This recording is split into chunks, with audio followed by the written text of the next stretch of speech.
Di sisi Roman, dia yang merasa terpukau dengan keterampilan Ares dalam menggunakan teknik berpedangnya, dia pun teringat dengan salah satu bawahannya yang tergabung ke dalam salah satu Four Heavenly King, yang mempunyai julukan sebagai Sword Demon.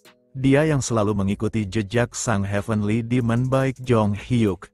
Sang Sword Demon menjalani kehidupannya yang bisa dibilang begitu unik, karena setiap kali ia menemukan martial art yang baru, dia pasti akan mengasah martial artnya sendiri, dan mengukir sejarah bagi dirinya dengan teknik ciptaannya itu. Dengan keahlian yang dimiliki oleh Ares tersebut, Roman pun beranggapan, kalau Ares benar-benar mirip dengan sang Sword Demon, dan jika Ares terus mengembangkan langkah baru berdasarkan tekniknya sendiri, Roman meyakini, kalau Ares pasti akan meraih penguasaan yang jauh lebih besar.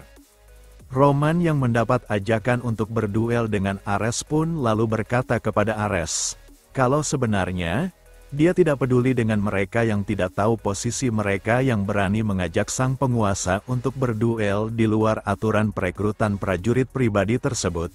Namun jika Ares masih bersikeras ingin berduel dengannya, Roman berkata kalau dia dengan senang hati menerima tantangan tersebut. Namun konsekuensinya, Ares akan otomatis didiskualifikasi dari tes ketiga dalam tes perekrutan prajurit pribadi tersebut, dan setelah bertanya apakah Ares bersedia mengambil konsekuensinya itu, di sisi Ares, ia pun berkata dalam hatinya, kalau meski dia yang dibilang seorang jenius terhebat di benua, hal itu pun tidaklah berguna jika berani-berani melanggar aturan yang sudah ditetapkan oleh Roman Dimitri. Dengan niatan membunuh yang dipancarkan oleh Roman bahkan tanpa menghunuskan pedangnya sama sekali, Ares pun akhirnya mengerti fakta di balik rumor-rumor yang beredar di masyarakat, kalau Roman adalah swordsman yang begitu hebat, dan karena tidak ingin kehilangan kesempatan untuk mendapatkan ajaran dari Roman Dimitri, akhirnya Ares pun meminta maaf atas kelancangannya meminta duel dengan Roman Dimitri. Setelah beberapa hari berlalu dalam tes ketiga itu dilaksanakan, akhirnya terkumpullah 600 kandidat yang telah lolos. Dan setelah mengumpulkan mereka di lokasi yang akan menjadi tes keempat berlangsung, salah satu peserta yang sudah lolos pun bertanya-tanya, seperti apakah tes keempat yang akan mereka ikuti. Dan peserta yang lain yang mendengar itu, dia pun menjawab, kalau meski dia tidak tahu apa dari tes keempat yang akan mereka ikuti. Namun terlepas dari itu, dia meyakini, kalau tes keempat tidak akan mudah untuk mereka lewati, dengan di antara mereka seperti Fred mantan kapten dari keluarga Marquess Memphis, Logan yang meninggalkan wilayahnya demi mencari arti seorang warrior dari Roman Dimitri, serta Ares sang swordsman jenius yang telah lulus dari tes ketiga.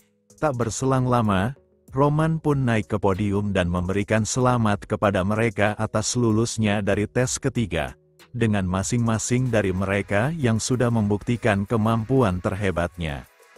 Pada saat Roman berkata kalau dia akan memulai tes keempatnya, Roman pun lalu berkata, kalau dia tahu di antara para peserta pasti ada mata-mata dari negara lain, dengan 10 menit yang diberikan oleh Roman kepada para mata-mata tersebut, jika mereka maju ke depan dan mengungkap identitas mereka dalam jangka waktu yang sudah ditentukan, Roman pun berjanji atas nama Dimitri, kalau dia akan menjamin nyawa orang-orang yang sudah mengaku itu.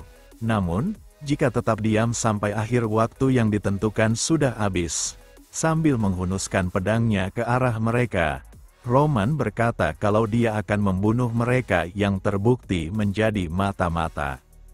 Salah satu dari mata-mata tersebut, dia yang mulai merasa panik karena dia pikir kalau dia sudah ketahuan menjadi mata-mata dalam tes perekrutan tersebut, dia yang mengetahui kalau Roman adalah orang yang tak kenal ampun kepada para musuh-musuhnya. Pada saat dia sedang merenungkan nasibnya itu, salah seorang mata-mata yang lain pun lalu mengangkat tangannya dan bertanya kepada Roman, apakah Roman benar-benar akan mengampuni mereka yang menjadi mata-mata?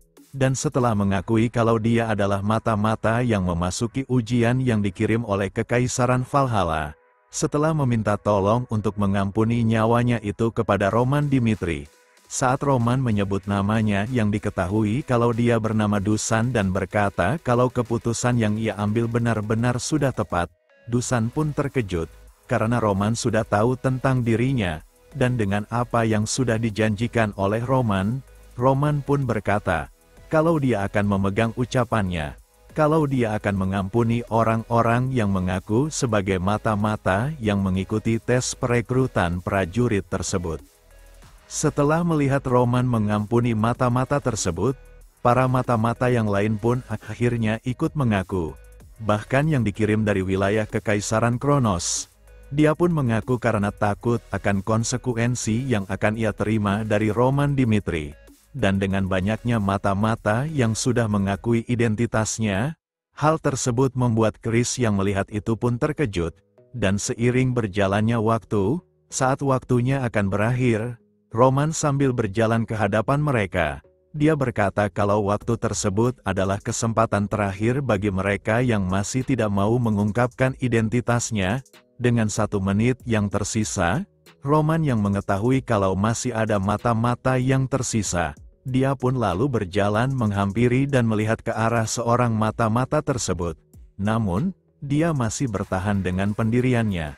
Karena, kalau ia mengakui kalau dia adalah mata-mata, keluarganya akan dalam situasi yang sangat berbahaya. Pada saat ia berpikir kalau dia akan dibunuh di tempat itu oleh Roman Dimitri, tak diduga, Roman berkata kalau tes tahap keempat sudah berakhir, sehingga para peserta yang mendengar itu pun terkejut. Sedangkan, Roman yang mengumumkan kalau tes keempat itu sudah berakhir, dia berkata mereka yang masih berdiri di hadapannya telah lulus dari semua tes yang sudah dijadwalkan. Meski Roman juga tahu kalau masih ada mata-mata yang bersembunyi di antara mereka. Tapi alasannya tidak membunuh mereka yaitu karena mereka belum merugikan kerajaan Dimitri. Dan dimulai di hari itu juga, Roman membebaskan mereka untuk memilih keputusan yang akan mereka ambil. Apakah mereka yang dikhususkan kepada mata-mata akan meninggalkan masa lalu dan mengikutinya, atau malah sebaliknya mengkhianati kerajaan Dimitri? Namun terlepas dari itu, Roman memberikan selamat kepada mereka yang sudah lulus dari semua tes tersebut. Kalau mulai di detik itu, mereka sudah menjadi prajurit kerajaan Dimitri, atau tepatnya menjadi prajurit pribadi Roman Dimitri. Beberapa waktu berlalu setelah pengumuman perekrutan prajurit pribadi sudah selesai. Chris yang datang ke tempat ruangan Roman pun bertanya kepada tuannya itu, kenapa Roman mengampuni para mata-mata tersebut, karena melihat dari sisi manapun, Chris berkata kalau dia benar-benar tidak paham atas keputusan yang diambil oleh Roman Dimitri.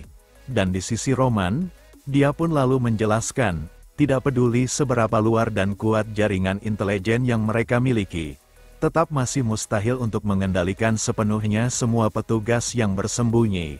Kemudian, Roman pun memberikan pertanyaan kepada Chris. Jika itu adalah dirinya, apakah Chris bisa menangani semua mata-mata kekaisaran tanpa celah? Dan Chris pun menjawab, kalau dia tidak bisa. Lalu, Roman yang berdiri untuk melihat ke arah luar melewati jendela ruangannya itu. Dia pun lalu melanjutkan perkataannya, kalau alih-alih berusaha mengendalikan mereka, Roman lebih memilih untuk menunjukkan bagaimana cara Dimitri itu bertindak, karena, jika kau yang menunjuk ke arah Chris misalkan adalah seorang agen kekaisaran Kronos dan menghadapinya secara langsung, apakah Chris bisa mengkhianatinya tanpa merasa ragu? Dan di sisi Chris, dia yang akhirnya tahu apa tujuan dari tuannya itu. Dia pun menjawab perkataan Roman dengan berkata, kalau dia tidak akan pernah bisa mengkhianatinya, dan mengusulkan kepada tuannya itu untuk bersiap melanjutkan fase selanjutnya. Di sisi lain di sebuah tempat perbukitan, Alexander yang terlihat di tempat tersebut pun mencoba menggunakan skill serangan yang bernama Lightning Punishment, dan pada saat serangan itu diarahkan ke salah satu bukit yang ada di tempat tersebut, dengan ledakan yang begitu besar, bukit yang ada di depannya pun lenyap tanpa tersisa. Dan di waktu tersebut, Alexander pun bertanya-tanya, apakah Roman bisa menanggung kekuatan besarnya itu?